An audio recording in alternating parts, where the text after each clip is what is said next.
Muy bien. Buenas tardes. Un saludo para los presentes y aquellos que se conectan a través de los medios digitales. Yo soy el profesor Juan Gabriel Hurtado Izaza, soy el director del área curricular de la Escuela de Arquitectura y Urbanismo y en mi calidad de director presido la sesión de sustentación en la que nos encontramos hoy. Voy a explicar a continuación cuál es la dinámica que vamos a utilizar en este proceso para claridad y para efectos del proceso. Y voy al final a darle pues la palabra al arquitecto para que inicie su proceso. Quiero mencionar que hoy en la ciudad de Manizales, a 27 de septiembre del año 2024, como director del área curricular, realizo la coordinación de la sustentación pública de esta tesis de maestría en el programa curricular de Maestría en Arquitectura, en una sesión presencial y por videoconferencia, y de esta sesión se levantará un acta fechada el día de hoy. Esa acta se convertirá en el documento formal a través del cual procederán las acciones académico-administrativas pertinentes para el proceso gradual del estudiante de la maestría.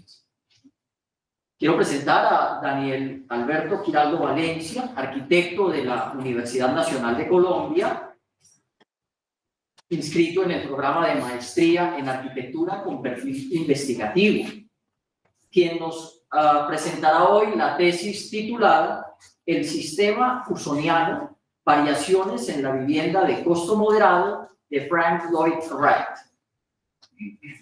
Es importante establecer que esta tesis está precedida de un acto académico de aprobación en su desarrollo, para su desarrollo, embarcado por el oficio 0754 del Consejo de la Facultad de Ingeniería y Arquitectura, y que también en ese mismo oficio ha sido establecida la designación de la profesora doctora María del Pilar Sánchez Beltrán como su directora de tesis. Nos acompañan en este momento 3 jurados: la profesora María Cristina Vélez Ortiz, arquitecta, magíster en Filosofía del Arte, doctora en Artes y Ciencias del Arte de la Universidad La Sorbona de París. Nos acompaña por videoconferencia, además como profesora vinculada a la Universidad Nacional. El arquitecto Barry Berdo, doctor en arquitectura de la Universidad de Columbia, quien también nos asiste por videoconferencia y corresponde al jurado con vinculación externa. Y el arquitecto Gabriel Barreneche Ramos, arquitecto, magíster en Medio Ambiente y Desarrollo de la Universidad Nacional de Colombia, nos acompaña de manera presencial y actúa también como jurado interno, como jurado de la universidad. La designación de estos 3 jurados está legalizada a través del oficio 1541 del 25 de junio de 2024 del Consejo de la Facultad de Ingeniería y Arquitectura. El orden del día se va a desarrollar de la siguiente manera. Daniel va a contar con 30 minutos para desarrollar su proceso de sustentación. Le estaremos anunciando con anticipación el cumplimiento de ese tiempo. Posterior a la presentación del arquitecto, habrá una sesión de 15 minutos de preguntas y de comentarios por parte de los jurados. Una vez se desarrolle este paso, va a haber un momento de deliberación por parte de los jurados. Esta deliberación no tiene límite de tiempo. En el momento de la deliberación o para el momento de la deliberación, yo le voy a pedir el favor a todos los presentes y a los que están conectados por videoconferencia, que no sean jurados, que se retiren del auditorio y de la transmisión. La deliberación es privada. Una vez los jurados hayan consensuado una opinión en relación con el trabajo presentado, entonces volverán todos al auditorio y a la transmisión y un representante de los jurados actuará como vocero y comunicará la decisión tomada. Es importante establecer que la calificación de este trabajo puede ser aprobada o reprobada. También es posible que haya una distinción otorgada a este trabajo, y esa distinción podría llegar a ser meritoria o laureada. Es importante mencionar que hay una serie de criterios claros para el otorgamiento de estas distinciones en caso de que los haya. En cualquier caso, las distinciones tendrán que ser motivadas única y exclusivamente por los 3 jurados y deberá haber consenso en ello.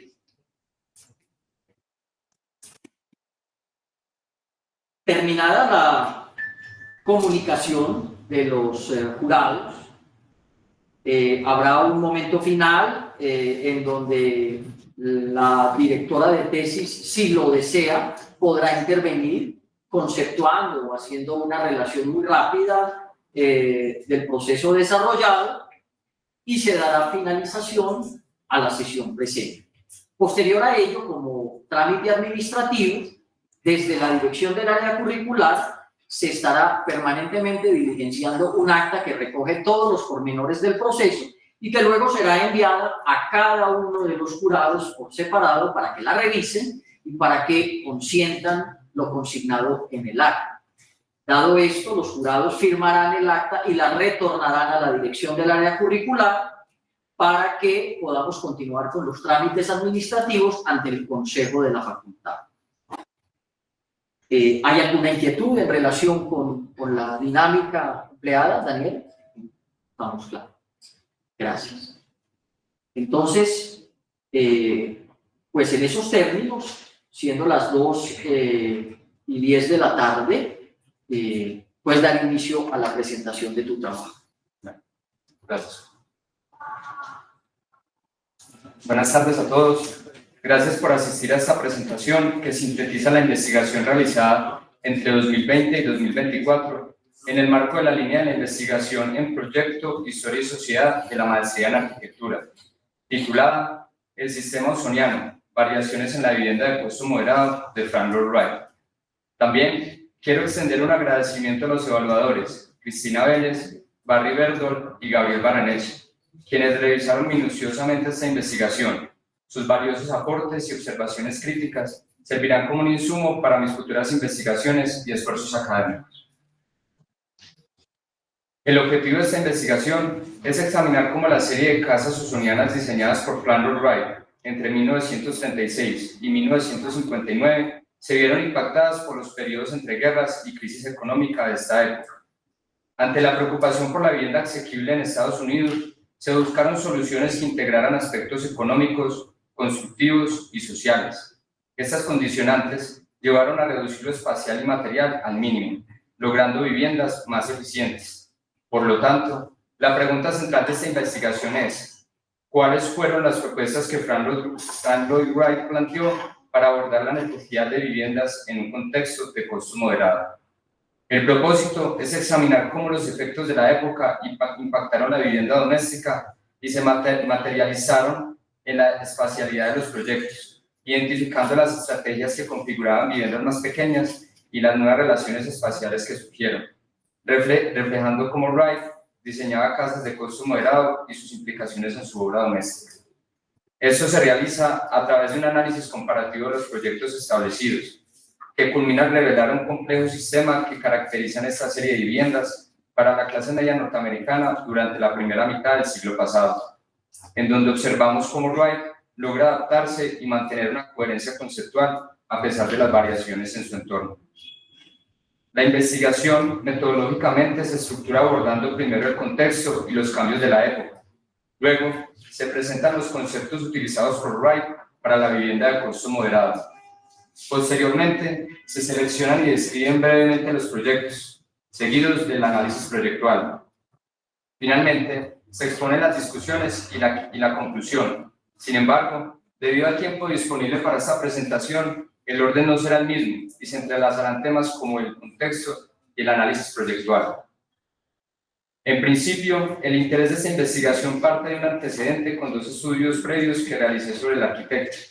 En 2016, elaboré un catálogo bibliográfico durante una movilidad académica que realicé en la Universidad de Flores, en Argentina. Luego, en 2017, desarrollé un trabajo de grado bajo la dirección de la profesora Isabel Llanos, titulado La destrucción de la caja, 3 casas de Frank Lloyd Wright, donde profundicé en las casas de la pradera. Debido a las contingencias de la pandemia y a la falta de una visa, realizar un viaje de estudios ya no era viable. Por lo tanto, utilicé la información proporcionada por los archivos de Wright, donde descubrí diversas fuentes de información, como el Museo de Arte Moderno de Nueva York, la Fundación Frank Lloyd Wright y la Universidad de Columbia. En esta última, en la Biblioteca Avery, se encuentra la colección de planimetría original que forma parte de la Fundación Frank Lloyd Wright y consta de aproximadamente 24.000 dibujos divididos en 9 series que abarcan por décadas los proyectos realizados por el arquitecto. Otras fuentes de información de gran valor para esta investigación incluyeron The Library of Congress, el Chicago History Museum, Scala Archives y The Art Institute of Chicago, donde pude encontrar numerosas fotografías históricas de los proyectos. Asimismo, el archivo virtual de US Modernist, que alberga la mayoría de las publicaciones estadounidenses de la época. Agradezco enormemente la colaboración del personal de todos los archivos mencionados, ya que en algunos recursos se encontraban disponibles en línea, mientras que otros tuvieron que ser digitalizados para este trabajo. Al encontrar estas fuentes de información a distancia y no poder verificar los cambios presentes en los proyectos, me enfoqué en buscar textos de época de Wright para entender sus obras en su contexto. Aunque no había leído muchos escritos del propio arquitecto, me sorprendió descubrir que realizó una importante labor editorial, la cual llamó mi atención por sus constantes aportes al tema doméstico, específicamente en el rango temporal que se realiza esta investigación. Así pues, para entender el contexto inmediato de las casas, nos tenemos que remontar a la Gran Depresión de 1929, que agravó los problemas preexistentes desde la primera posguerra dentro del sector inmobiliario, haciendo evidente que en Estados Unidos se necesitaba urgentemente soluciones habitacionales asequibles en tiempos críticos como esos. Para abordar este problema, el gobierno implementó una política intervencionista conocida como el New Deal, dentro de la cual se incluyó el proyecto de ley de vivienda, cuyo objetivo era disminuir los precios de construcción al recomendar e incentivar el uso de materiales prefabricados y lotes de menor superficie. Paralelamente a las políticas gubernamentales, surgió un discurso desde el ámbito profesional y académico, enfocado en las soluciones de vivienda. Esto se evidenció en la publicación de varios manuales a partir de 1936, como los titulados Small Houses de Architectural Forum y Tomorrow's House de 1945. Estas publicaciones orientaron a la población sobre cómo construir hogares asequibles que satisfacían necesidades básicas humanas y ofrecieron información sobre materiales, distribuciones recomendadas y un programa estándar de casas de una sola planta. Además, estas publicaciones mostraban un amplio catálogo de obras construidas por varios arquitectos, y Wright también participó en esta discusión, aportando perspectivas únicas y significativas, las cuales se detallarán más adelante. Las consideraciones sobre el habitar en tiempos de crisis económica y conflicto armado surgieron simultáneamente en diferentes partes del mundo con diversas denominaciones. En España se conocieron como casas baratas, en Colombia se les llamaba vivienda obrera, y en el Congreso Internacional de Arquitectura Moderna de 1929 en Alemania se acuñó el concepto de vivienda mínima. Sin embargo, en Estados Unidos el enfoque se centró en asuntos prácticos, lo que propició el uso de referencias alternativas como vivienda económica y vivienda pequeña. Además, el concepto de vivienda de costo moderado era el más común en documentos de política pública, exploraciones académicas y publicaciones de revistas. Este término también fue empleado por Wright para referirse a este tipo de proyectos y, por lo tanto, es el concepto utilizado en el desarrollo de esta investigación. Un análisis de los aportes de Wright revela un total de 268 publicaciones nacionales e internacionales, que incluyen conferencias, artículos y libros desde 1894 hasta 1959. Particularmente, se observa un incremento significativo en las publicaciones del arquitecto a partir de 1930, coincidiendo con la Gran Depresión y el periodo entre guerras. Este aumento en la producción escrita sugiere que Wright desarrolló un discurso sustancial sobre la vivienda y la vida en Estados Unidos, proponiendo nuevas formas de adaptación a estos cambios, aprovechando los avances de la industrialización bélica y los cambios domésticos. Estos temas se encuentran destacados, por ejemplo, en publicaciones tituladas Una arquitectura orgánica, La casa natural, La ciudad que desaparece, entre otras. Además, en esta época, Frank Lloyd Wright incorporaría varios conceptos que se convertirían en elementos fundamentales de su discurso durante los próximos años. Entre estas ideas clave destacan arquitectura orgánica, Usonia y Brodack, las cuales serán explicadas respectivamente a continuación. La filosofía de la arquitectura orgánica de Wright se basaba en que los edificios deben integrarse armónicamente con su entorno natural y diseñarse en función de la ubicación y el propósito del edificio. El objetivo de un edificio es ser una entidad indivisible, donde todas las partes se integren de manera armónica y cohesionada, como lo diría Wright, abro comillas. Tal es, pues, el verdadero significado de la palabra orgánico, que a menudo aludimos a esta cualidad mediante el término entidad, cierro comillas. De allí se deduce que el propósito principal de un edificio consiste en ser una entidad íntegra, donde todas las partes se articulan de forma armónica y cohesionada para crear una composición equilibrada. El término Usonia reflejaba la intención de Wright de crear una identidad cultural propia para los estadounidenses, ya que el gentilicio americanos no le parecía adecuado ni representativo a nivel nacional ni internacional. Según Alvin Rosenbaum, Wright atribuía esta definición a Samuel Butler, quien había denominado a Estados Unidos como Usonia y a sus habitantes como usonianos.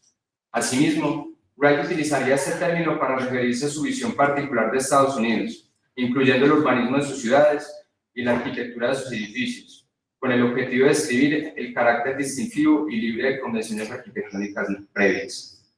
Así pues, la identidad de los norteamericanos no solo se basa en ser llamados usonianos, sino que también implica la individualidad del ciudadano a partir de la democracia y de la libertad implícita en todo el territorio norteamericano. De esta manera, la conexión con el entorno natural no era simplemente un capricho de las formas y la integración con el entorno. Todas las partes del proyecto debían formar un conjunto integral, inclusive las personas que vivían en él. La idea de Brodack, presentada por Wright en 1932, en el texto de Disappearing City y en un apartado de su autobiografía del mismo año, titulado The Usonian City, reflejaba su visión de la identidad norteamericana.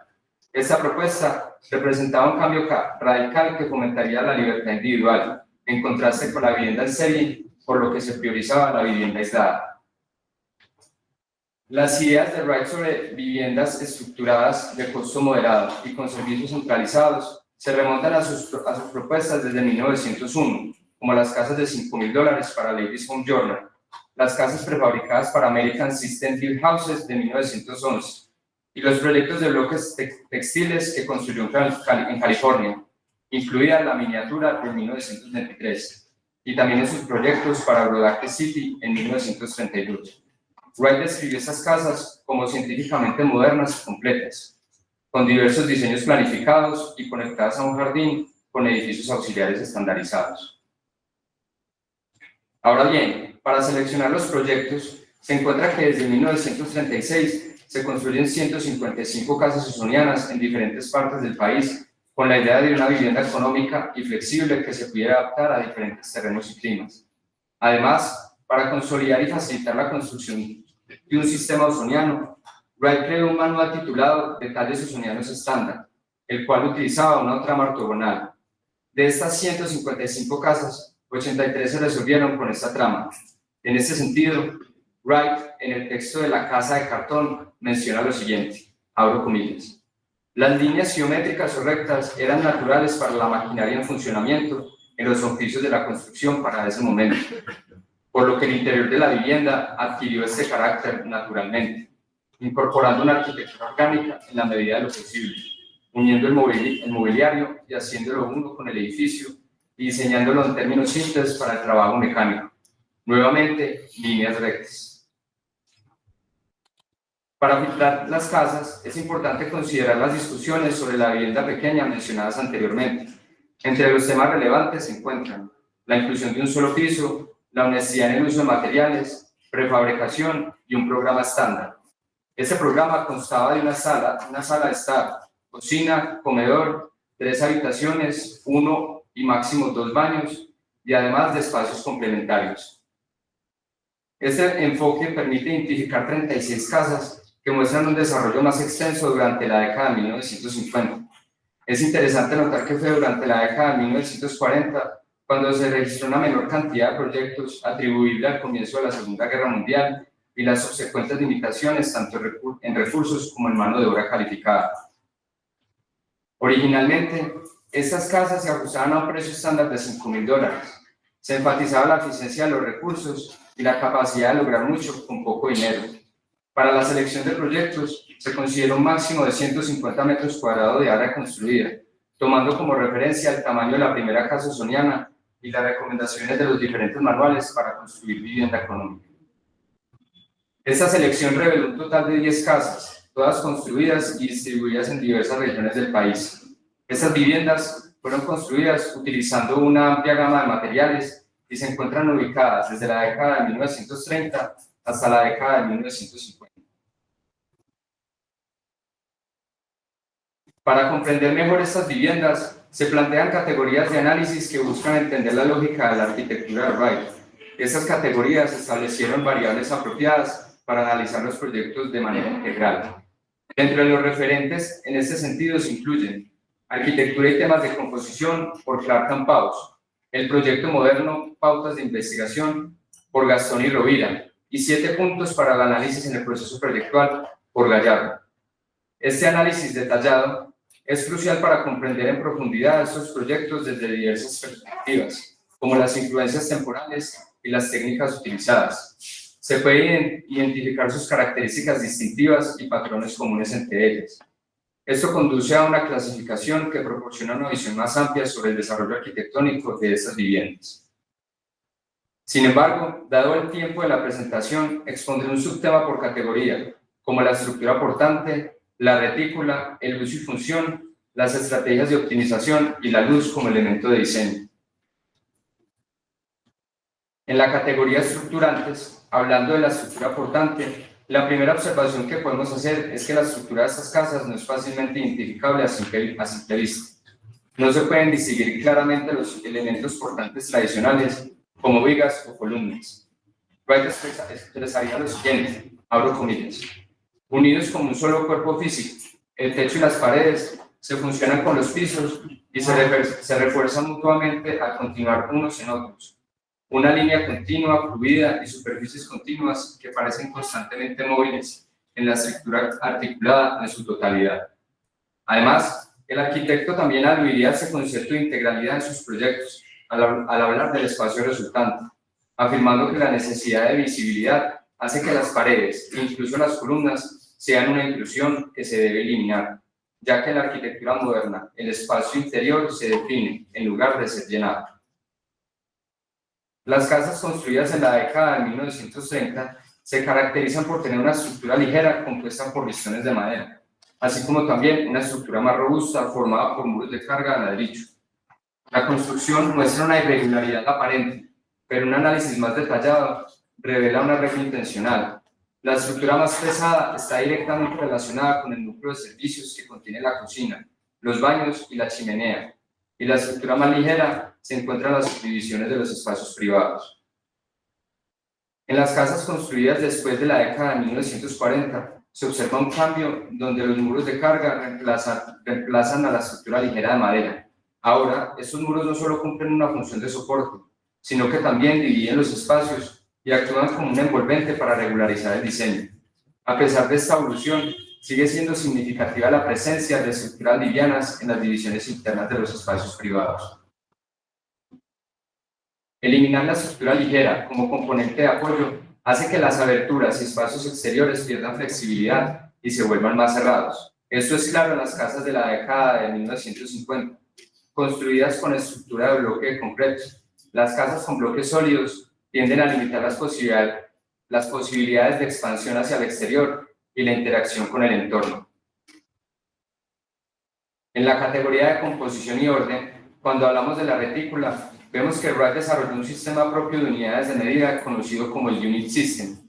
Defendía la idea de que debía haber una armonía entre la arquitectura y la naturaleza, y consideraba que los espacios debían ser diseñados con base a proporciones del cuerpo humano y poder establecer relaciones armónicas entre los elementos del espacio. Los materiales utilizados fueron cambiando con el tiempo, pero la lógica modular se mantuvo constante. En la década de 1930 se usaba madera con un módulo de 60 centímetros por 1,20 m. Luego, en los años 1940, la falta de mano de obra calificada y el aumento de los precios por la Segunda Guerra Mundial llevaron al empleo de bloques de hormigón o piedra, con un módulo de 1,20 m por 1,20 m. Finalmente, en la década de 1950, el auge económico de posguerra en Estados Unidos provocó nuevos aumentos en los precios. Ante esto, Wright decidió producir el bloque automático usoniano, que redujo los costos de construcción y utilizaba un módulo de 60 centímetros por 60 centímetros. Además, este sistema de medida también estaría relacionado con los materiales utilizados. En consecuencia, el sistema modular debería tener la capacidad de ajustarse para adaptarse perfectamente a las dimensiones estándar del material específico.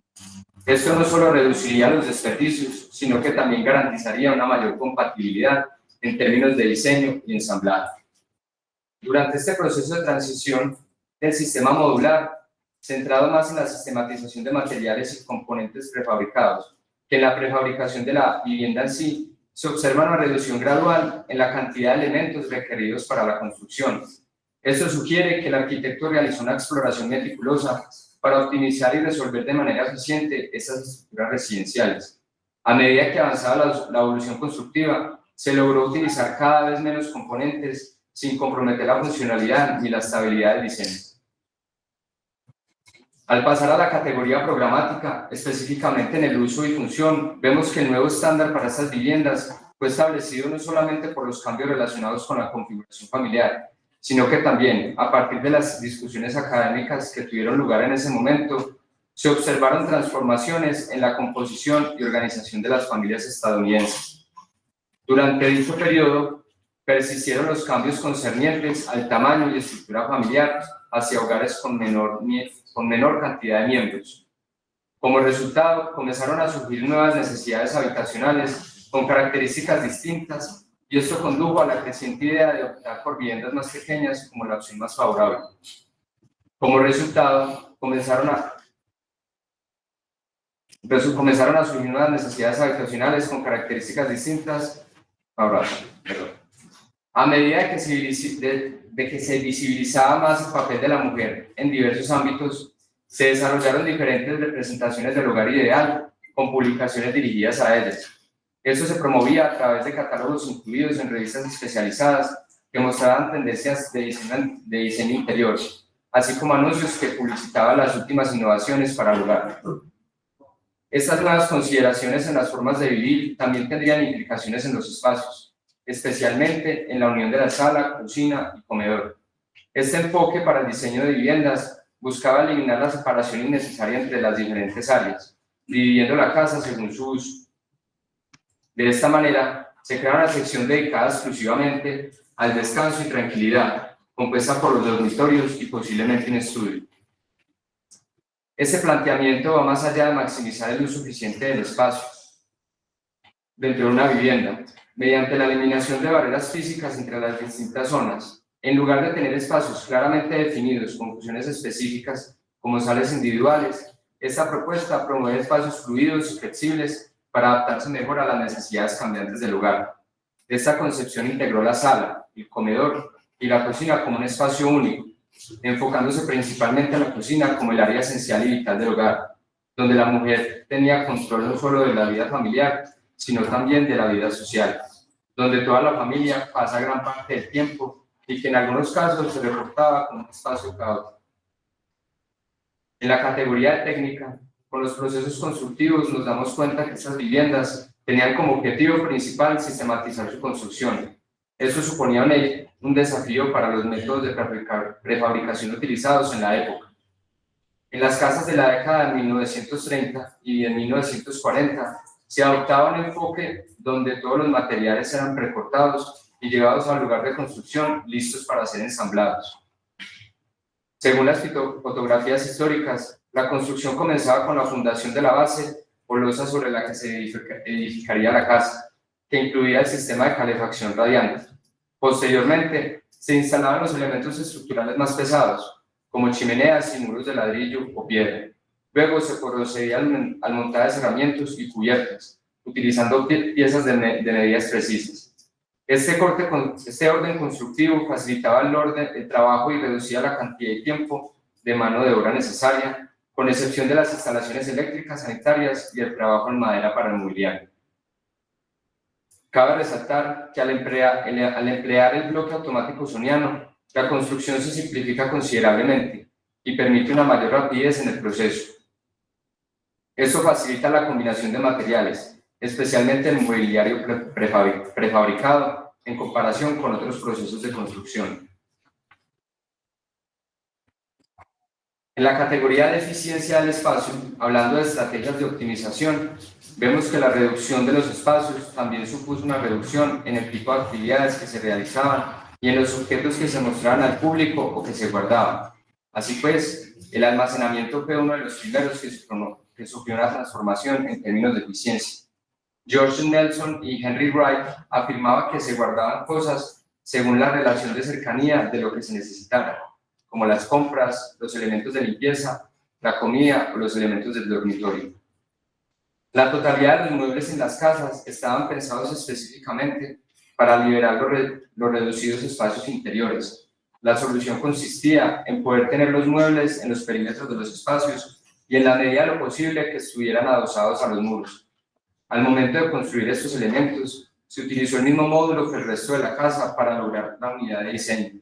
Esto sería una constante en todas las casas, donde el módulo guarda una proporción con el material de la madera para que se pudiera utilizar universalmente.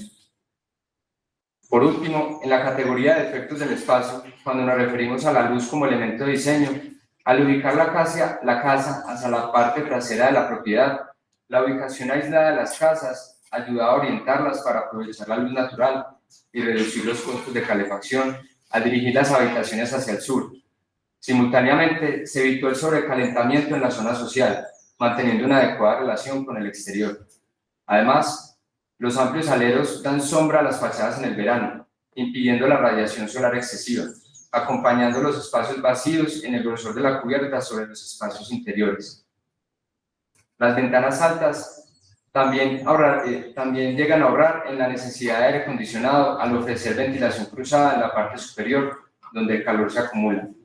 En las casas usonianas, las aberturas altas a menudo se diseñaban de manera que las esquinas tendían a desaparecer. Algunos paneles de las ventanas eran de vidrio sin interrupciones, mientras que otros tenían montantes que imitaban los patrones de ladrillo o bloque de concreto. Además, las claraboyas se ubicaban estratégicamente sobre la línea del techo, lo que ayudaba a crear la ilusión de que las habitaciones eran altas y espaciosas. Al minimizar la frontera entre afuera y adentro, los muros acristalados agrandan el espacio aparente e incluso pequeñas habitaciones parecen ser mucho más grandes. La sala y el comedor de estas casas se convierten entonces en parte de un gran espacio fluido que se proyecta hacia el exterior e inundan el interior de la casa con buena iluminación. El análisis desarrollado nos permite entender que los diversos componentes que estructuran la vivienda se organizan bajo reglas comunes. Con el fin de comprender sus interrelaciones, me baso en la definición de sistema según Montaner, abro comillas, el cual es un conjunto de elementos heterogéneos, materiales o no, de distintas escalas que están relacionados entre sí con una organización interna que intenta estratégicamente adaptarse a la complejidad del contexto y que constituye un todo que no es explicable por la mera suma de sus partes.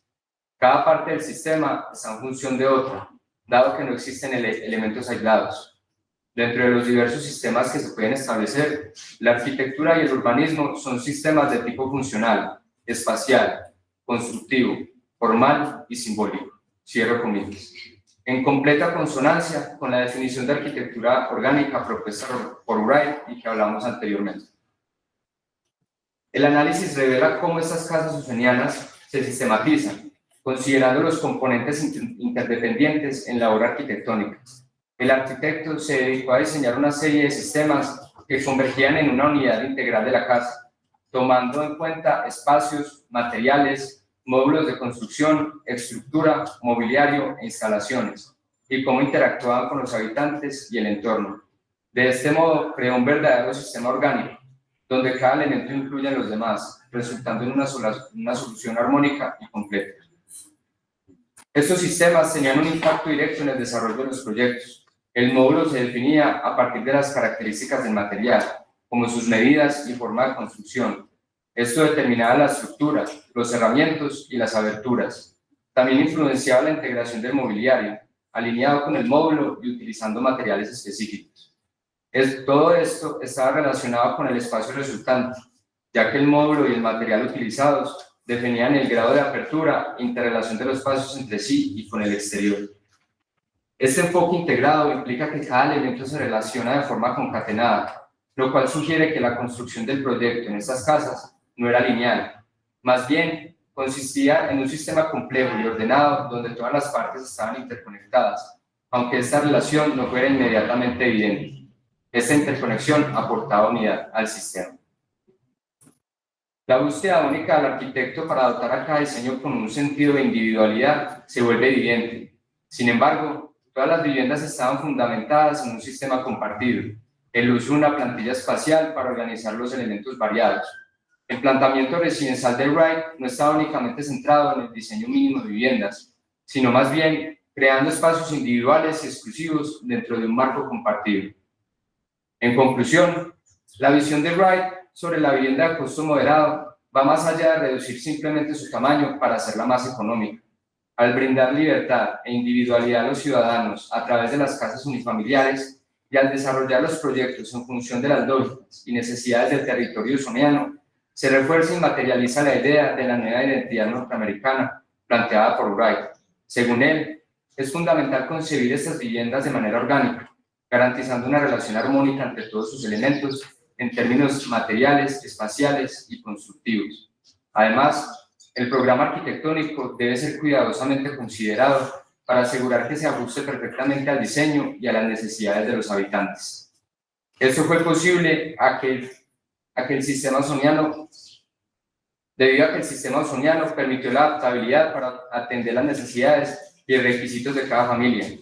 No obstante, existe una coherencia común en todos los casos de estudio en donde se puede afirmar que los elementos son colocados según una estructura similar. Estas lógicas organizativas se definen como un modelo de ordenamiento que determina cómo se ensambla el proyecto según el material utilizado y la tipología de los módulos. Es importante destacar que este sistema experimentó constantes cambios relacionados con factores económicos e industriales, como la escasez y precios de materiales, la falta de mano de obra calificada durante la guerra y los avances tecnológicos, como la calefacción por piso radiante, y la construcción en todo el país para llegar a una población más amplia.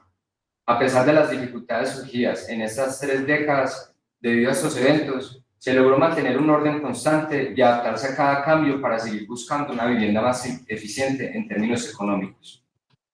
En consecuencia, este estudio llega a la conclusión de que la propuesta de vivienda económica presentada por Frank Lloyd Wright y enmarcada en el sistema usoniano cuenta con una estructura organizativa única, una distribución uniforme y un modelo de ordenamiento que se ajusta a las dinámicas cambiantes de los norteamericanos y está influenciado tanto por factores internos como externos comunes.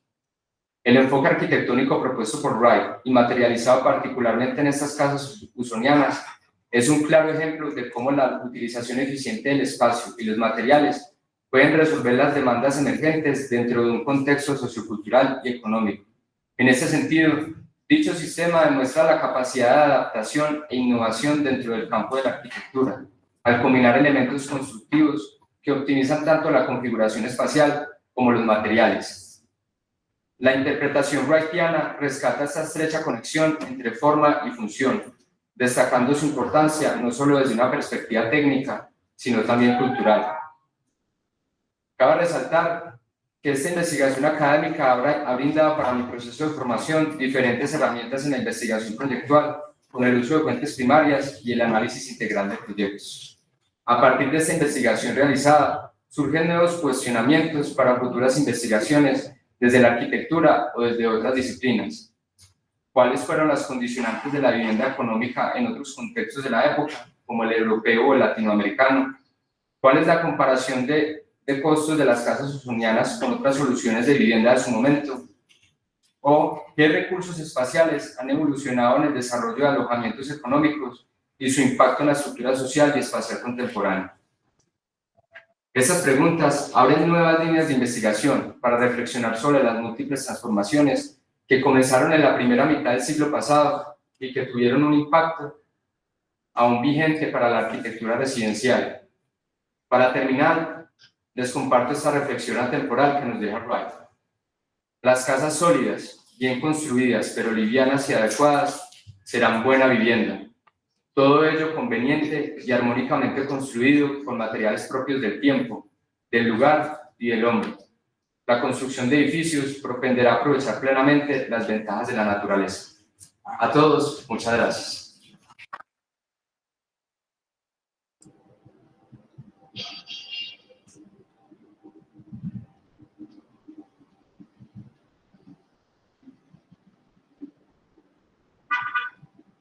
Bien, arquitecto, muchísimas gracias.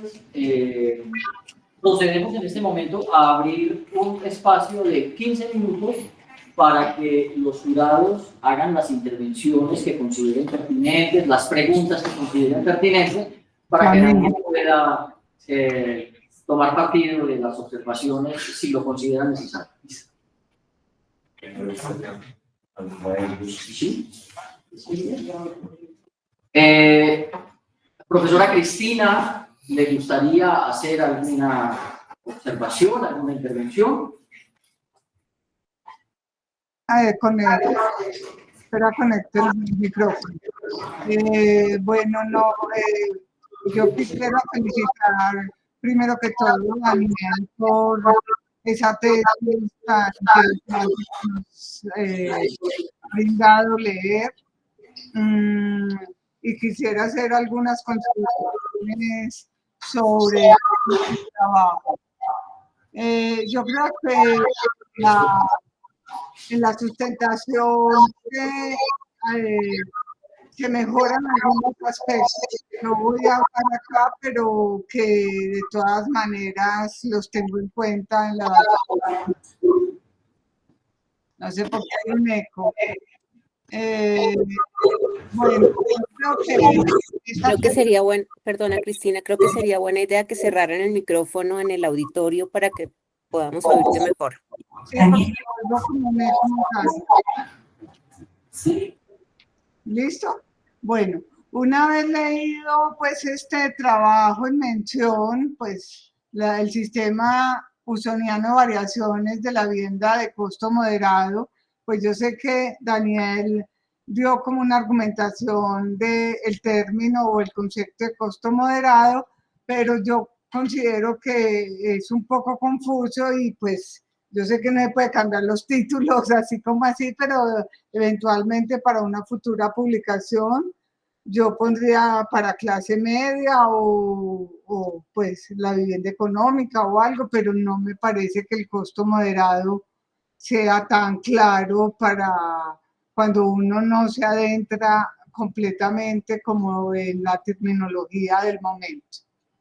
Bueno, esta investigación es un trabajo ambicioso, dado que Daniel Giraldo pretende a través del estudio de 10 casas usonianas de Frank Lloyd Wright develar los aportes fundamentales que el arquitecto hizo en el desarrollo y la producción de la vivienda norteamericana durante 3 décadas, donde no solo cumple con unos encargos particulares, sino que, como demuestra esta tesis, Wright contribuyó a la reflexión de la idea de casa americana en la medida que supo articular las situaciones culturales y establecer un puente con la arquitectura, reflexionando sobre la identidad geográfica y la identidad familiar norteamericana, cruzando estos dos aspectos de una manera inseparable.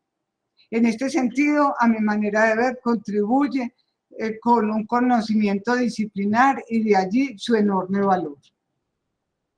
Como demuestra esta tesis, la vivienda fue un tema fundamental a todo lo largo de la vida de Franz Lloyd Wright. Pero ya no solo se trataba de la reflexión de la vivienda pequeña de los años 30, sino de la vivienda económica, donde se abandonan los lujos innecesarios y se busca un equilibrio entre comodidad, funcionalidad y rentabilidad, obedeciendo unos cambios que se efectuaron en el estilo de vida y que implicó unas transformaciones, como lo muestra Daniel, en la composición de los miembros de la familia, del grupo familiar y la organización familiar, volviéndose las viviendas y su conformación mucho más sencilla. En el primer apartado, Daniel está de los principales acontecimientos que producen esos cambios, señalando la Gran Depresión del 29, la muerte de los hombres en la guerra, la necesidad de que las mujeres comenzaran a trabajar en la fábrica, donde ellas tienen un doble papel de trabajadoras y de amas de casa, lo que implica un cambio en la organización y distribución de las viviendas. Uno de los más relevantes es la del posicionamiento de la cocina. Daniel resalta cómo las políticas gubernamentales y las publicaciones se dirigen hacia la mujer y la búsqueda de una optimización del tiempo en las labores de la casa con la aparición de los electrodomésticos. De igual manera, en esta tesis se subraya la aparición y el crecimiento de una clase media a la que había que responder a través de la arquitectura, creando uno de los logros más significativos de la época, la casa suburbana. Una casa en contacto directo con la naturaleza, vínculo que para Franz Lloyd Wright era fundamental. Como para casi todos los arquitectos de la época, yo eché de menos un poco que ese contexto de los otros arquitectos que estaban en estas mismas búsquedas no apareciera en el marco teórico. Contrarrestando los centros urbanos altamente densificados. Se concebía para una familia clase media tipo donde el automóvil se vuelve fundamental. Trabajar en la ciudad y regresar a vivir en las afueras en armonía con el entorno. De ahí que esta tesis va a mostrar cómo el carro, pues, o la cochera con la cocina pueden ser considerados los dos dispositivos modernos más relevantes. Yo diría que en general todos los espacios mecanizados de la casa van a tener una gran transformación, tanto en su tamaño, apertura y ubicación. Aunque Daniel se concentra más en el interior de la vivienda, esta tesis podría ampliarse a otras investigaciones donde se explore ese vínculo indisoluble de la casa con su entorno, que queda apenas bosquejado aquí, que no se limita a una simple relación visual o la extensión de elementos horizontales aéreos para colonizar el exterior, sino que aparecen otros dispositivos arquitectónicos que permiten habitar la naturaleza creando campos espaciales diferenciados, que el mismo Wright había implementado desde ya en sus casas de la pradera, haciendo que el exterior adquiriera la misma calidad y genialidad artística que sus planos interiores. Pero no quiero alejarme del propósito que se plantea Daniel en su tesis. Esa no fue su propósito, pero quisiera resaltar que ese es un tema que podría servir para una futura investigación. La casa sí se pensó, como señala Daniel, de adentro hacia afuera, sin dejarse distraer por los falsos estilos historicistas, buscando determinar los espacios habitables en su mejor disposición para así establecer la forma exterior de la casa. Se buscaba un enfoque integral, donde el interior definiera el exterior.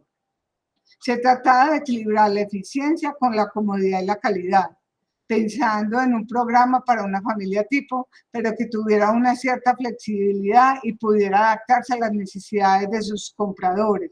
Como lo muestra Daniel, esto era un enfoque muy novedoso. Esta investigación muestra que la exploración titánica de Franz Lloyd Wright fue tanto teórica, con sus 268 textos, como práctica, con 155 casas usonianas. Yo creo que yo tengo 200, pero bueno. Y que El tema de la ciudad, la vivienda económica, el paisaje y la identidad americana se conectan con la idea de casa que logran consolidarse. Wright planteó 9 puntos como debían ser la casa norteamericana o usoniana. De alguna manera, este es el verdadero derrotero que el mismo Wright nos muestra para estudiar sus casas. Es decir, optimizar los espacios para reducir a las áreas de la casa y así ser más económicas y prácticas. Crear una relación indisoluble de la casa con su entorno, punto que se relaciona con reventar la caja muraria, no solo de la casa, sino de las piezas, abriendo la casa al exterior y pensando en la integración de los espacios que se conectan de manera armónica con las aberturas entre interior y exterior, como lo diría Wright. En este posicionamiento de la casa en el lugar, levantarla es un recurso para dominar la naturaleza y volverla más funcional, razones climáticas entre otras. Además, trata de reducir al mínimo los materiales, posiblemente en uno solo, y establecer una correspondencia entre el material con el lugar y sus características que le permiten aportarle las posibilidades espaciales, como lo mostró claramente en este trabajo Daniel. Pensar el mobiliario como parte indisoluble de la arquitectura. Los muebles definen el espacio y crean los campos espaciales diferenciados al interior de un solo espacio. Los muebles empotrados o adosados al muro también cumplen parte de la función de optimizar y reducir el espacio y evitar la eliminación de todo lo superfluo y lo decorativo.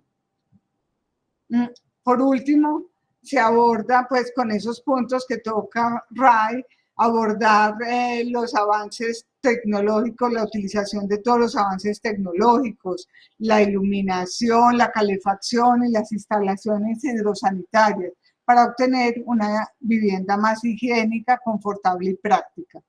Además, hay una gran exploración con los elementos prefabricados que permiten facilitar el proceso constructivo y reducir los costos. Y estos avances de alguna manera inciden en la espacialidad de la casa, como lo ha demostrado esta investigación.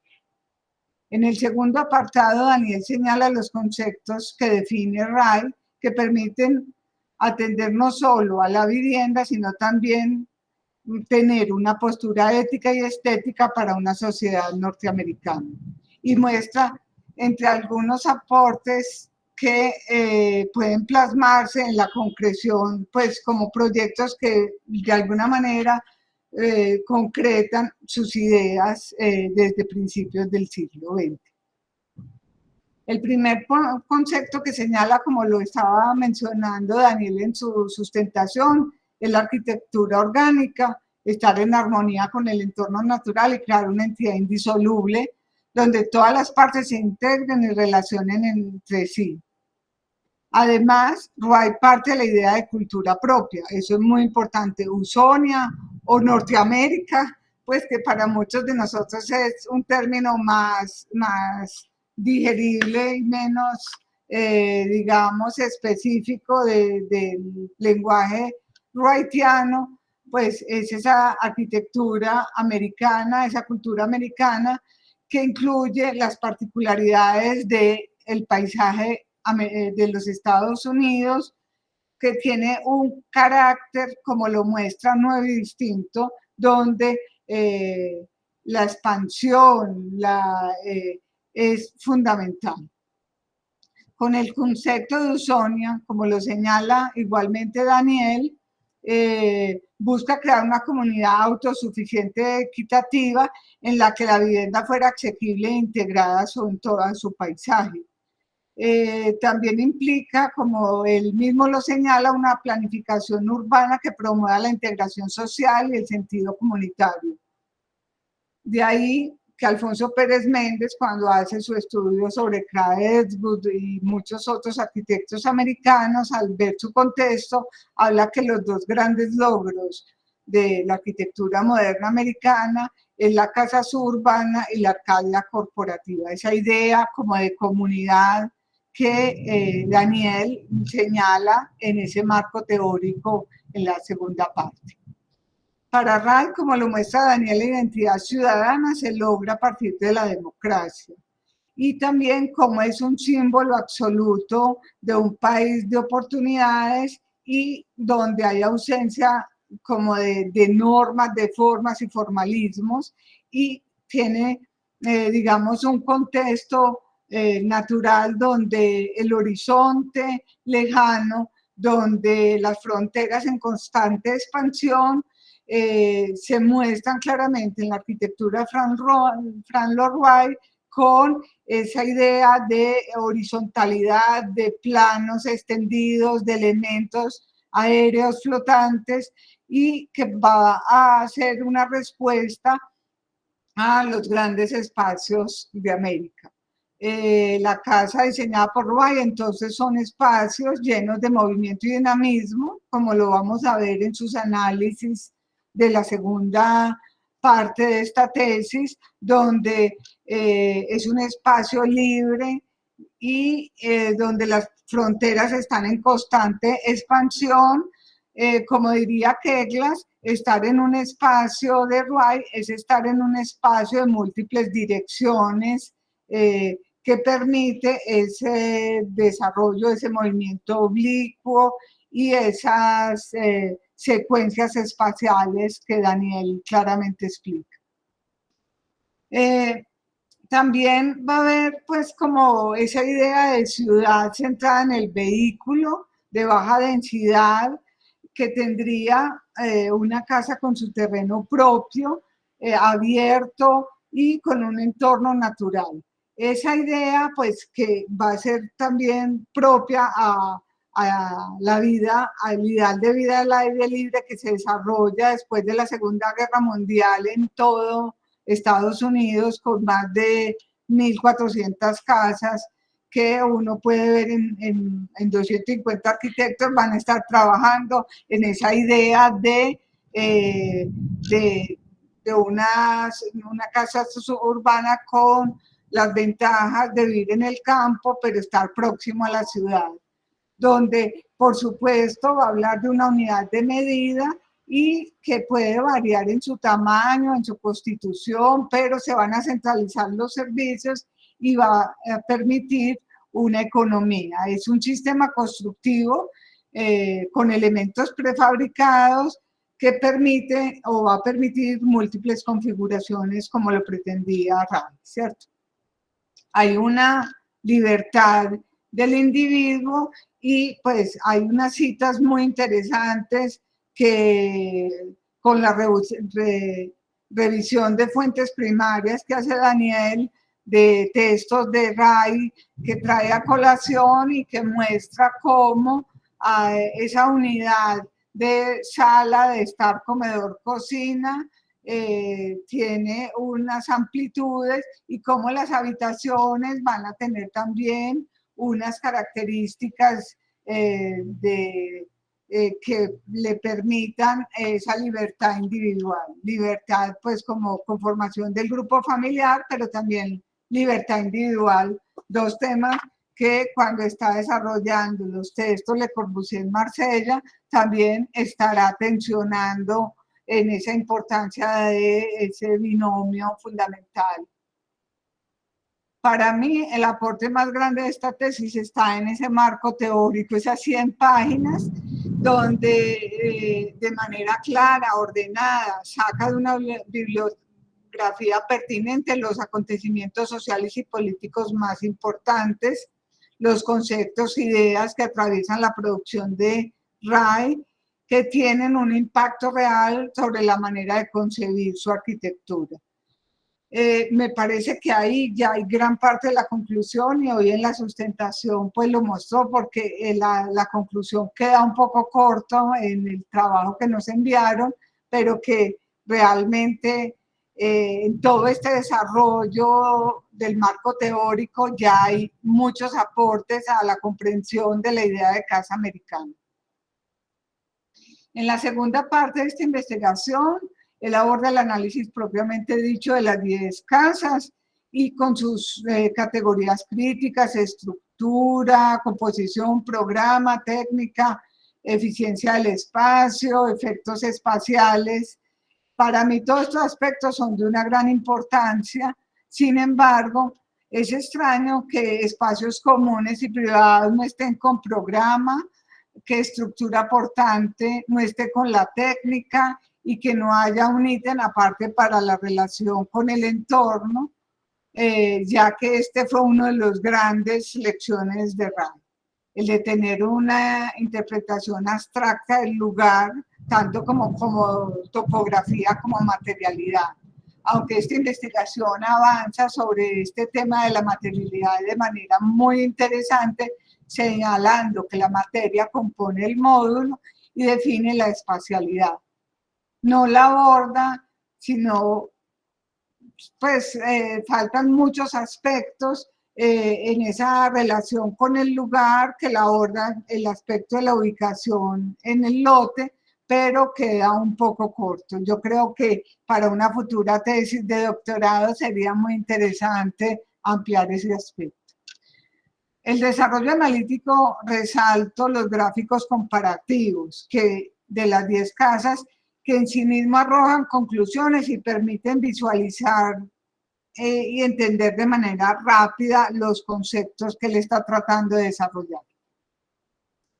Él hace una investigación con un rigor porque va a las fuentes primarias y encuentra planimetría original y hace sus fichas. Creo que estas fichas yo las colocaría en un anexo al final, más que interrumpiendo como el desarrollo argumentativo de la tesis, que es muy interesante.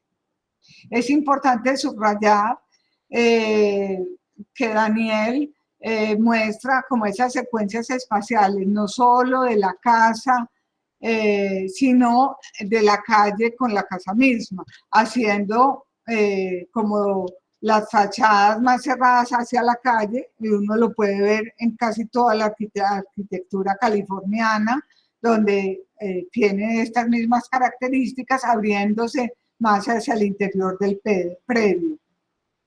Muestra cómo existe una gradación y jerarquización de los espacios más altos y amplios para lo social y más bajos para lo privado, y hay unas transiciones para pasar de un espacio a otro. Señala también una pequeña apertura e integración mayor en las áreas sociales, uniendo salón, comedor, cocina, como para conformar una entidad indisoluble, hacer de ella el corazón de la casa.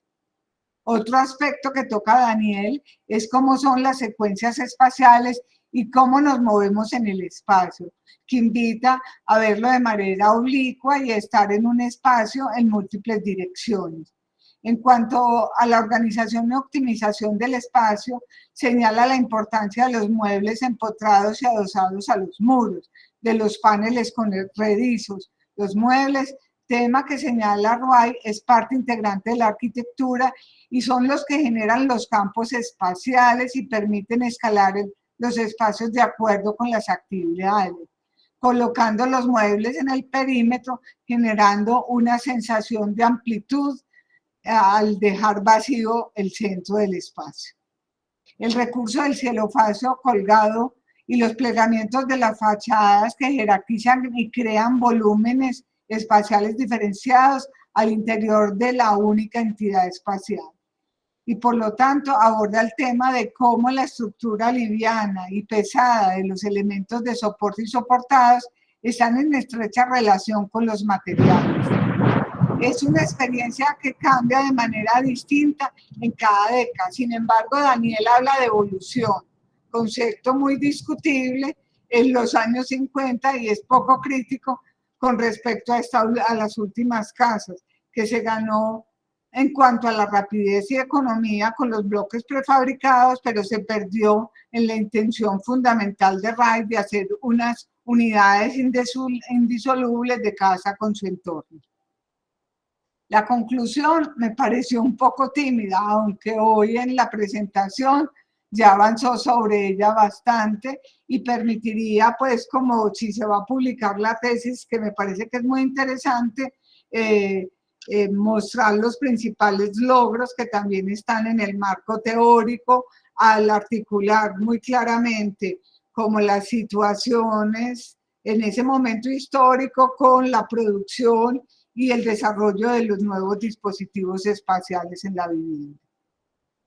Para mí la tesis tiene una estructura clara, las imágenes y esquemas analíticos refuerzan el discurso y lo complementan, traen referencias teóricas y documentos de proyectos que relacionan de manera apropiada, ayudan a reforzar los argumentos. La bibliografía es amplia y pertinente y denota una revisión y un conocimiento amplio. Además, toca temas de orden disciplinar que están presentes en los objetos y estudios y permiten demostrar la hipótesis. La metodología es uno de los mayores logros porque denota una investigación arriesgada, audaz, con una buena escritura. Por ello, considero que Daniel cumple con las expectativas de un trabajo de tesis de maestría. Y pues lo felicito como por este trabajo. Sin embargo, como todo trabajo, pues tiene que tener como unos limitantes y para hacer una tesis de maestría me parece que está en un nivel muy bueno, pero que me parece que las conclusiones, si se van a publicar, tienen que mejorarse bastante y extraerse justamente del desarrollo mismo que de la tesis que hay ahí. Bueno, no, yo simplemente preguntaría, haría una única pregunta y es que me gustaría saber por qué él se centró solo en RAI y en el marco teórico no menciona como sus contemporáneos arquitectos que hay un desarrollo muy importante en los Estados Unidos.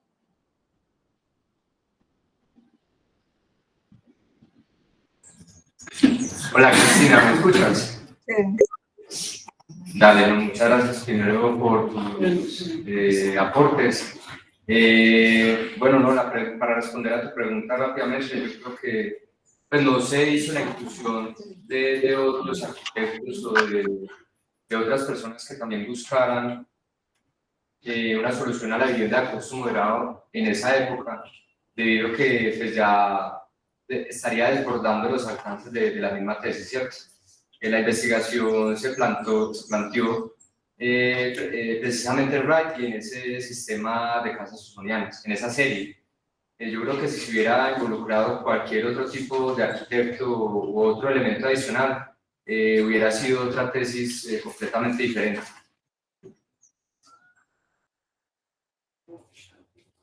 Gracias. Vale, Cristina, a ti. Bien, muchas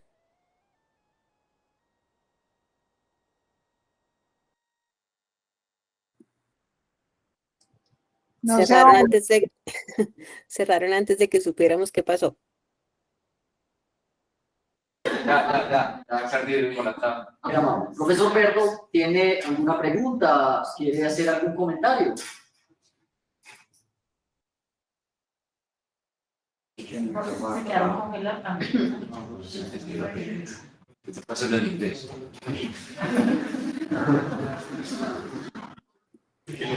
Barry, ¿quieres hacer algún comentario o alguna pregunta? Micrófono. Momento. Okay. I'm sorry, I have to speak in English. My Spanish is not good enough. But first, I think I wrote a report for Daniel, and I just asked Pili if he has had a chance to read it. So I know he has, so I'm not going to read it out loud again here. But first, I want to also congratulate him. I know everyone else is doing that as well. This is a very impressive work, and as you told us at the beginning as well, not undertaken in the easiest of circumstances. I think one of the great originalities is the graphic work that you do. So I think the classing of these buildings into various systems of analysis to see if there are relationships between them, continuities and changes. I think that theme of system versus individuality could perhaps be brought a little bit more to the forefront of the consideration when you're rewriting it, perhaps for future publication. Listening to you now, I was thinking really one of the achievements of your analysis is you've shown very clearly how Frank Lloyd Wright's idea of the organic does not remain simply a romantic idea about nature, but really goes into the very system of construction. And so your idea of systems, I think, is a new angle for analyzing the concept of the organic, particularly as it evolved towards a much more pragmatic role as the Usonian project develops. So I really congratulate that. I think that's another element that you could bring more clearly to the forefront. I do agree. I agree with what we just heard. That is, to a certain extent, I think that the conclusion is a bit too timid after your very lengthy analysis. So I think that's something to think about. And I would say repeat one thing that I had in the report, which I think though is worth mentioning again. I do think that you miss an opportunity by not taking on the intended house for the Museum of Modern Art Garden, which is quite well documented, although we don't necessarily have the same level of construction documents for it, since in the end it was never built. But I think it would, as I mentioned in the report, I think it would help you a great deal in this relationship of individuality versus system, because it's a house for everyone. Whereas you're clear on who the clients are, all of the rest of the houses are commissions. So I think the play, and in that regard, I also think it might be useful to pay more attention to the houses that are proposed for Broadacre City. So you have a control against the individuality of individual clients who are going to employ this system, or this increasingly this system of systems, against Frank Lloyd Wright's putting forth an ideal house for everyone, or kind of gradation of houses for everyone. So I would have loved to have seen the MoMA house and some of the houses that we know were created for Usonia early on in this analysis. But those are just a few comments. There were more that I had in the report, so I'm glad that you have it. But I really congratulate you not only for the textual analysis, but in particular, I think, for your graphic analysis, which is really where you bring your skills as an architect to help us look at these projects in a very new and conclusive way. So I just add my congratulations.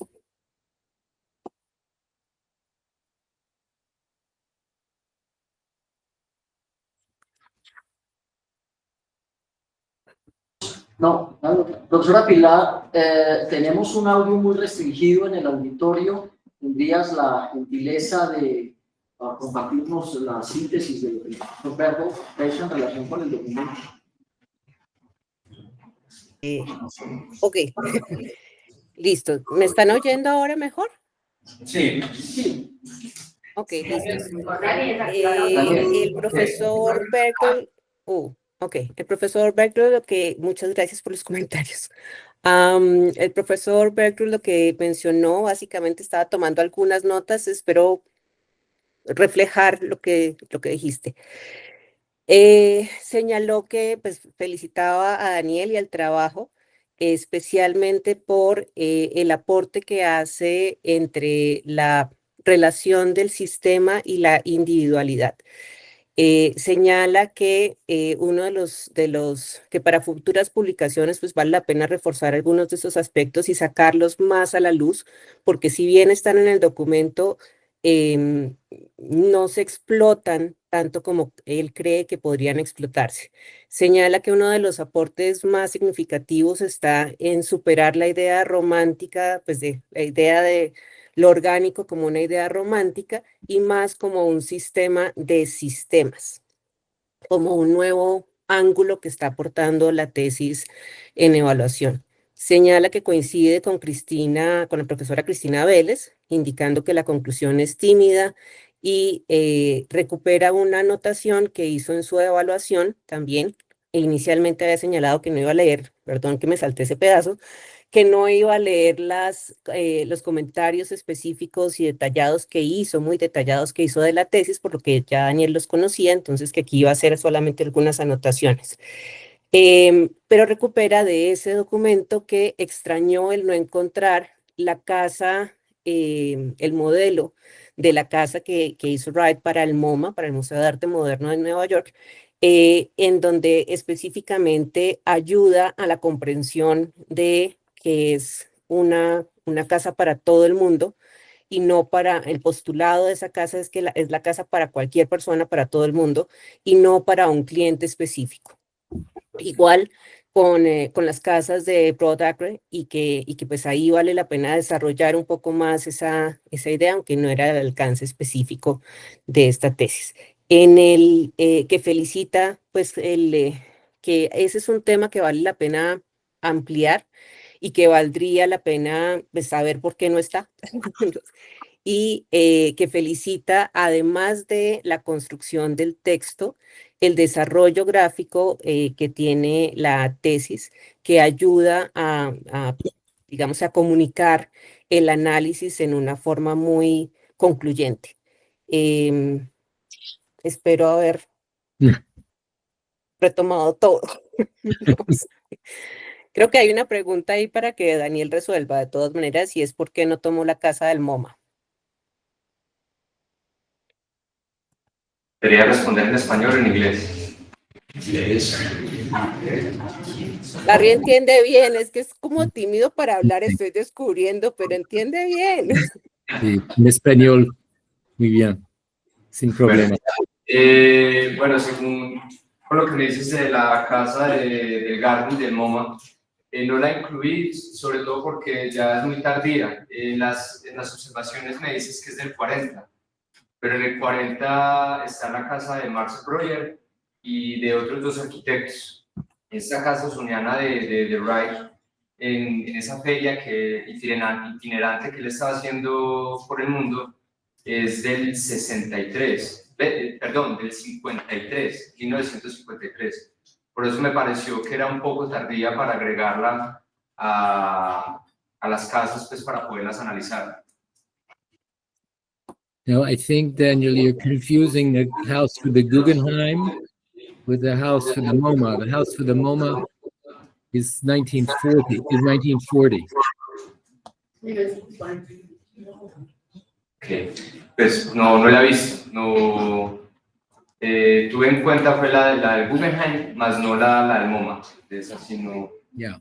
no tenía referencias. So for some people, the MoMA house would have been the first Usonian house, and it was proposed for the exhibition of 1940, but it was not built. Dale, vale, gracias. No sé por la referencia. Profesor Bergo, muchísimas gracias. Profesor Gabriel. Bueno, buenas tardes a todos. Primero que todo, quiero felicitar a Daniel porque me parece un trabajo largo, serio, y para hacer un trabajo de maestría, me parece que es un extraordinario trabajo que, como dijo la profesora Cristina, pues le puede abrir las puertas para profundizar más en el trabajo y hacer la tesis doctoral. Yo tengo algunas reflexiones, espero hacerlas rápidamente, sobre los distintos puntos que tocó Daniel en su trabajo. Digamos, el primero sería los parámetros selectivos. Es que es un tema interesante porque enfrentarse a 150 casas es necesario definir una metodología de análisis, y ahí me parece que pudo haberse reforzado también no solamente la trama ortogonal, sino también el tema de la superficie y del programa. Por eso podría haberse reforzado el punto de los parámetros. Me pareció muy interesante la reconstrucción digital de los proyectos, porque permite una visualización de estos.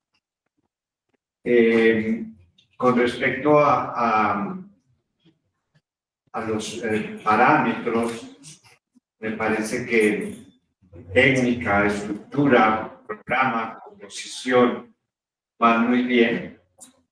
Habíamos hablado anteriormente sobre el tema de contexto y es importante hacer referencia, como ya lo hizo, al tema de la Segunda Guerra Mundial, bueno, tanto a la primera como a la segunda, y hacer referencia a la segunda parte de New Gate, de las políticas de vivienda, que van a ser las que van a permitir el desarrollo de esta tipología de distintos arquitectos en los Estados Unidos.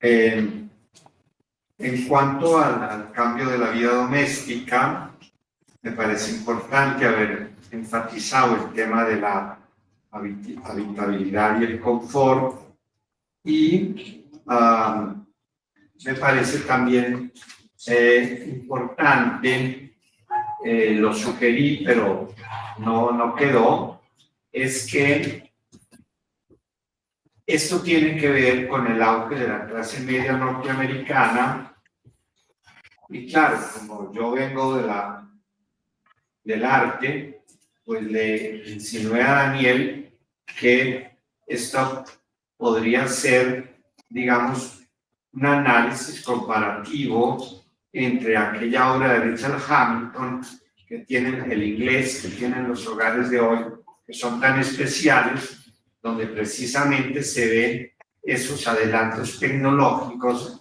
de la revolución industrial que permitieron el auge de esta clase media. En cuanto a la modernización y la higienización, claro, el tema de la calefacción y el aire acondicionado, pues ya vienen de vieja data en Norteamérica, y por eso se pudo hacer la escuela de Chicago, pero sería interesante haber hecho alguna reflexión sobre estos adelantos tecnológicos.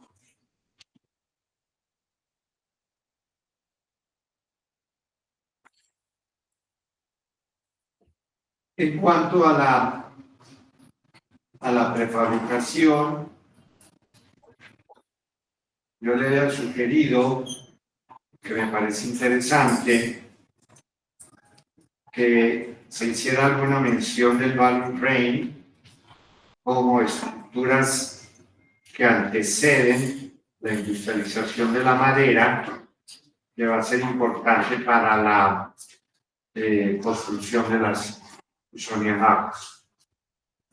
Y también el auge de las empresas manufactureras que ya pasan a partir del value frame a la industrialización y permiten la polémica que también viene de vieja data entre constructores artesanales e industriales.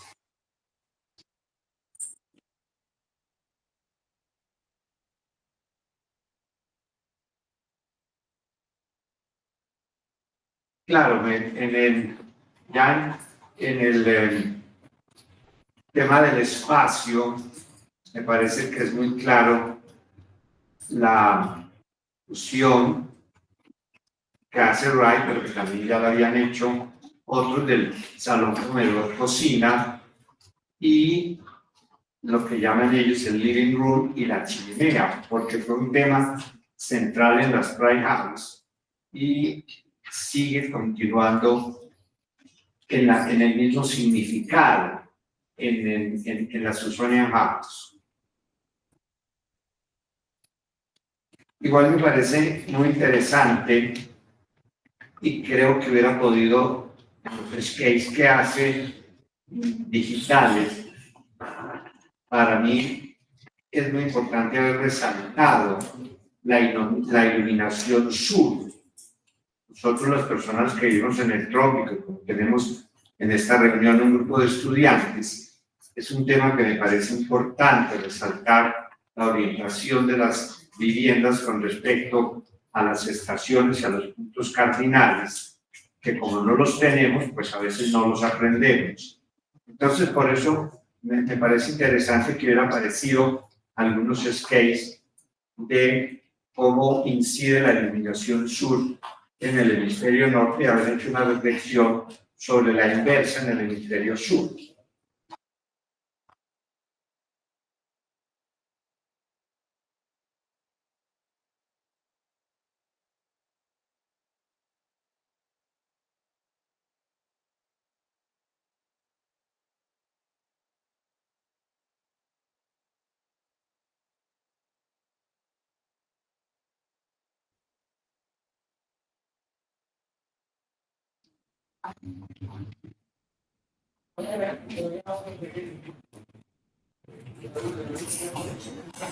Claro, el tema de los usonianos, por ende de la vivienda usoniana y esa dispersión en esa gran pradera americana, lo comentamos alguna vez, que posiblemente tiene alguna relación con uno de los discursos de Jefferson, cuando plantea la necesidad de incentivar en la cultura usoniana la dispersión de las viviendas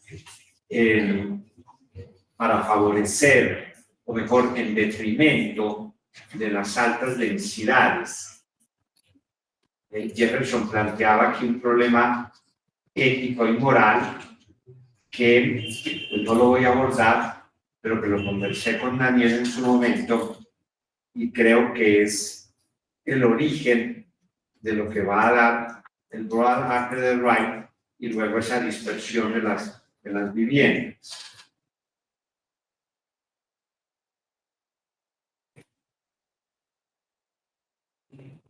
En el contexto me gustó mucho y alabé mucho en su momento las líneas de tiempo, porque me parece que las líneas de tiempo ayudan a contextualizar muy bien el proyecto.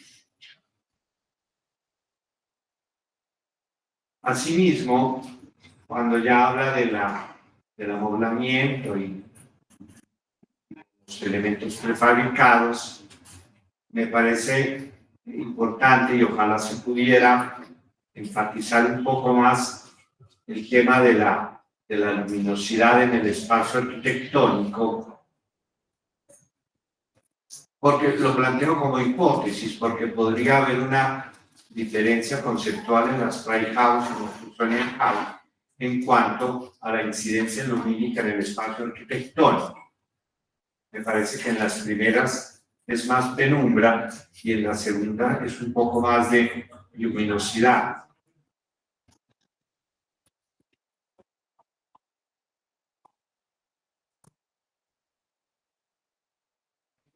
Las conclusiones fueron buenas, no podrían ser mejores, pero a mí me parecieron satisfactorias. Y quiero resaltar ya para terminar, porque es un tema que he venido trabajando en los últimos años de arquitectura y contexto. Me parece que Daniel hizo un esfuerzo importante en armar el contexto, que muchas veces queda para los arquitectos, muchas veces se nos dibuja, porque tenemos a veces una mirada muy centrada en el artefacto, en la forma, y no vemos el contexto.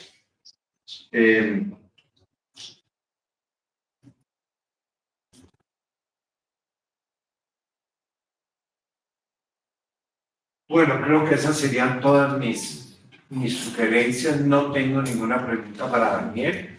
Simplemente quiero felicitarlo por su trabajo. Muchas gracias.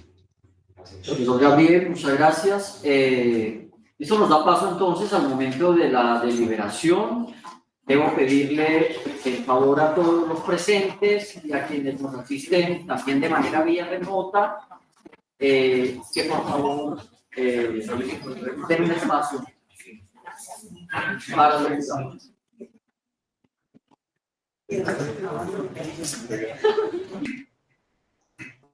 Bueno, Daniel, mira, los tres jurados, una vez que leímos tu tesis y escuchamos tu sustentación, pensamos que es una tesis sólida, coherente, arriesgada y que cumple a cabalidad los requisitos académicos, metodológicos y el rigor investigativo que nos permite calificarla como aprobada en primera instancia. Además de lo cual, dada su calidad y excepcionalidad de su desarrollo, la ubicamos en un nivel superior que nos lleva a recomendar la mención de laureada. Bueno, te felicitamos.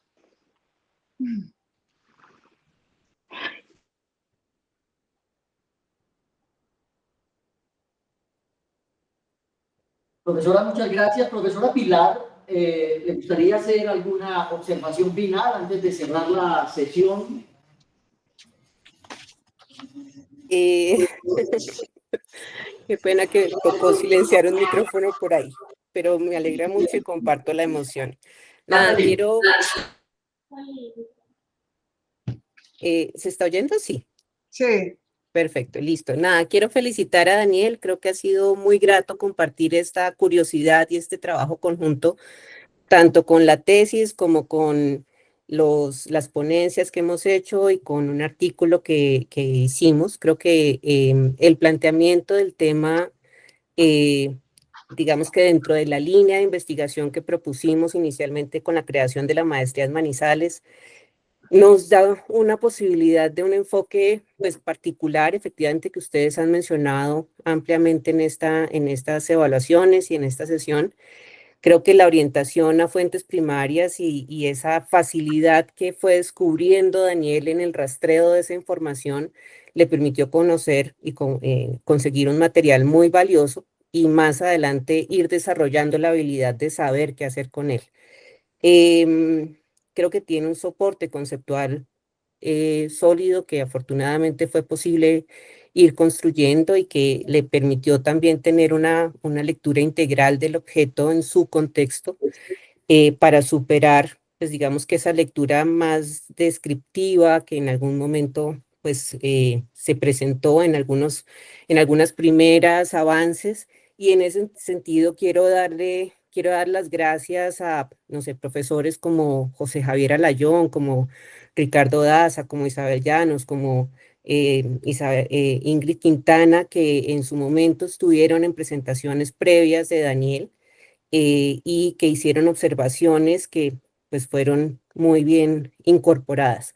Quiero agradecer también a los jurados, que son expertos del más alto nivel, como ya demostraron aquí también, que hicieron una muy detallada lectura del documento y de la tesis y que pues están dando una evaluación tan positiva. Muchísimas gracias. Bueno, no, felicitaciones. Lo que sería bueno es quedar como con los correos, Pilar, para poderle enviar. No sé si tú integras como los textos, cómo hacemos. Yo envié, pues se los envía a Barry, a Gabriel o...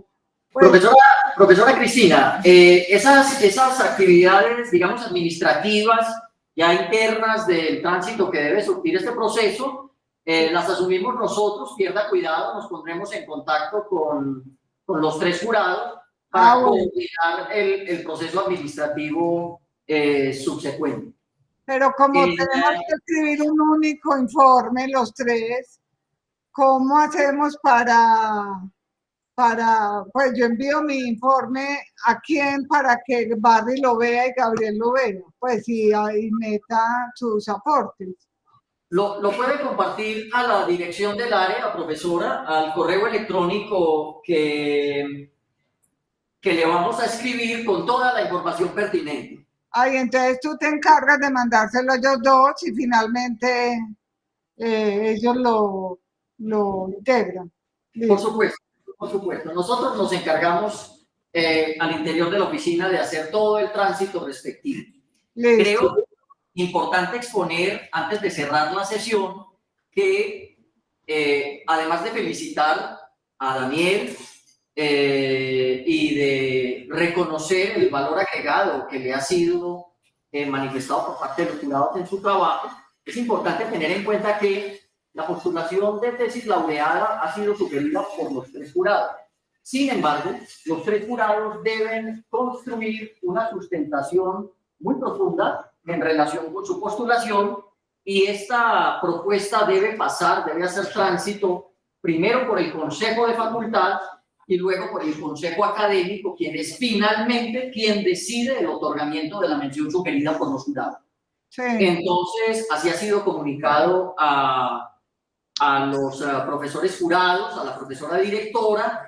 Tienen pues pleno conocimiento de esas actividades que debe surtir la postulación, y en esa lógica, con todas las felicitaciones para el nuevo magíster, cierro oficialmente la sesión a las 4:05 de esta tarde. Muchas gracias. Hasta luego.